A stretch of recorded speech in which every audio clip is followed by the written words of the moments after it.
We begin tonight with a presidential debate, a debate perhaps like we have never seen before, ever. Watching it carefully for us, Eyewitness News reporter Josh Einiger. Josh? Sade and Bill, before tonight, pretty much the whole political world believed President Biden really had just one job at this debate, to convince Americans that at 81, he's ready for another 4 years. And after the debate, early reaction suggests it is highly unlikely that he succeeded. In the end, it might come down to 6 seconds. With the COVID, with dealing with everything we have to do with, As President Biden appeared to lose his train of thought. We finally beat Medicare. President Biden struggled out of the gate tonight on the stage in Atlanta, where he'd been hoping to dispel concerns among Americans about his age.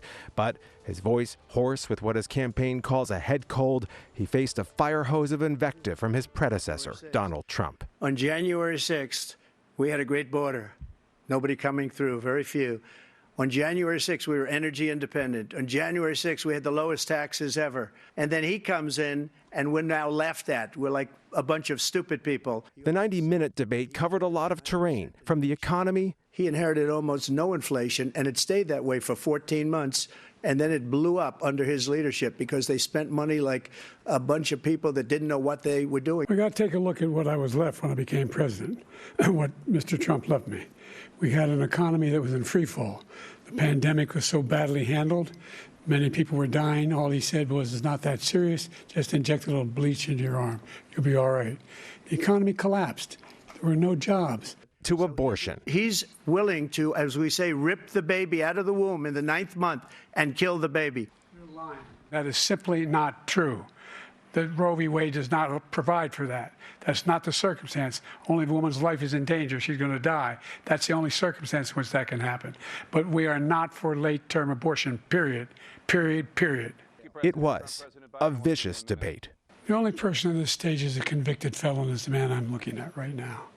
And the fact of the matter is, what he's telling you is simply not true. The idea that they didn't kill somebody, just went in and broke down doors, broke the windows, occupied offices, turned over desks, turned them over statues. The idea that those people are patriots? Come on. My retribution is going to be success. But when he talks about a convicted felon, his son is a convicted felon. The crimes that you are still charged with, and think of all the civil penalties you have. How many billions of dollars do you owe in civil penalties for molesting a woman in public, for doing a whole range of things, of having sex with a porn star on the night while your wife was pregnant? I mean, what are you talking about? You have the morals of an alley cat. There was very little fact-checking of Trump or of President Biden, either from the moderators or from the candidates. And if you read a transcript, you actually might have a different impression of this debate if you just read the words. But no one was reading a transcript, so this was all on TV. Democrats are already talking on social media. They will have a lot to discuss tomorrow, about 2 months to go before their nominating convention in Chicago. Bill?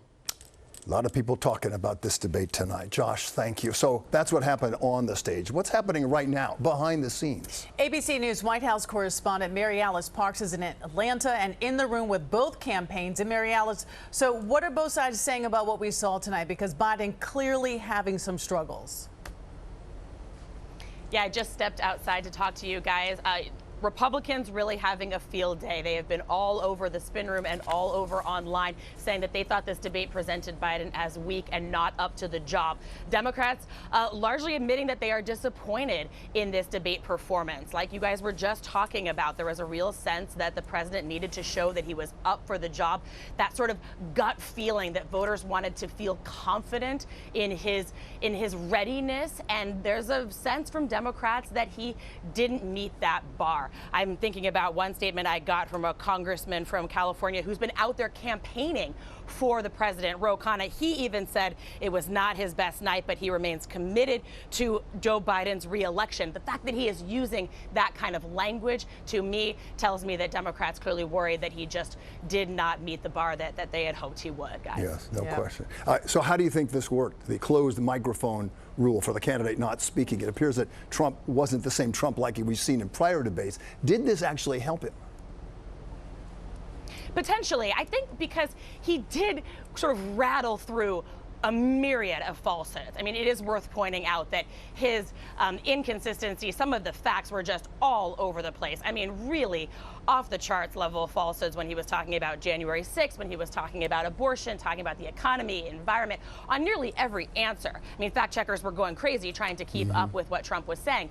But the fact that Joe Biden's microphone was off and he was looking sort of straight into the camera, not necessarily responding with any facial expressions in those moments, didn't really stop Trump. There wasn't anything to keep him from continuing some of those falsehoods. I think there's going to be a big conversation about whether the format actually helped Trump, because essentially he was uninterrupted for those 2 minutes. He got to say whatever he wanted to say, and there was actually pretty little fact checking done by the moderators. I think that the Biden campaign went into this hoping that the format would help President Biden by focusing on the issues, making it more of a policy conversation. But instead, like you said, I'm really wondering if Trump instead was able to sort of run away with things and run away with some of his falsehoods. Yeah, well put, Mary Alice. Thank you very much. ABC's Mary Alice Parks.